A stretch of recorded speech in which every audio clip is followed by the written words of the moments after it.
Uddhav ठाकरेंना defend करण्यासाठी आता राज ठाकरे पुढे आलेत. मात्र कोस्टल रोडसाठी राज यांनी आमचं अभिनंदन केलं होतं असा दावा मुख्यमंत्री फडणवीस यांनी केला. झी 24 तासच्या टू द पॉइंट कार्यक्रमात फडणवीसांनी हे वक्तव्य केलं. उद्धव ठाकरे कोस्टल रोड का करू शकले नाहीत असंही राज यांनी विचारलेलं होतं असा दावाही फडणवीसांनी केला आहे.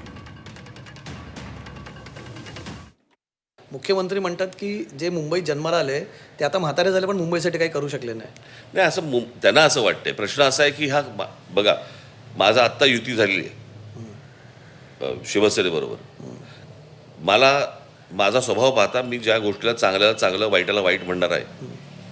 कोस्टल रोडचं आखणी आणि कोस्टल रोडचं भूमिपूजन हे उद्धव ठाकरेंनी केलंय. फडणवीसांनी ह्याच्याबद्दल बोलू पण नाही. ते म्हणतात की माझा संकल्पना. आता प्रश्न असा आहे की या सगळ्या ह्याच्यामध्ये भूमिपूजन बरोबर आहे हे म्हणत असेल की नाही कोस्टल रोड आम्ही केला म्हणून. मग तसं मग बांद्रा बरेली सिलिंगचं भूमिपूजन गडकरींनी केलं होतं पण कम्प्लीट केला काँग्रेसवाल्यांनी अशोक चव्हाणांच्या काळात. मग कुठे जात आहे खोलात.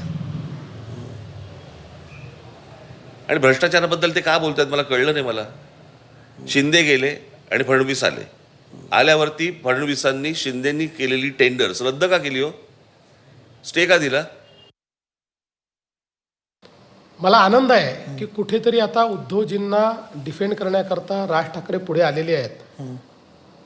कारण गेले 15 वर्ष उद्धवजींबद्दल ज्या ज्या शब्दांमध्ये राज ठाकरे बोललेले आहेत ती शब्द जर आठवलीत तर आपल्या लक्षात येईल. आता त्यांच्यासोबत राहायचं आहे तर राज ठाकरेंना म्हणावंच लागेल.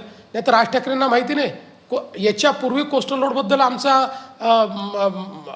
मला आणि शिंदे साहेबांना त्यांनी हे दिलेलं आहे, बधाई दिलेली आहे. त्यांनी आम्हाला त्या ठिकाणी आमचं स्वागत केलेलं आहे. त्यांनी आमचं कौतुक केलं आहे त्यांनी कोस्टल रोड करता. आणि का उद्धव ठाकरे करू शकले नाही हे विचारलं आहे. त्याच्यामुळे ठीक आहे निवडणुकीमध्ये या गोष्टी असतात. पण बघा कोण श्रेय घेते महत्त्वाचं नसतं. जनतेला कोणाचं श्रेय वाटतंय महत्त्वाचं असतं.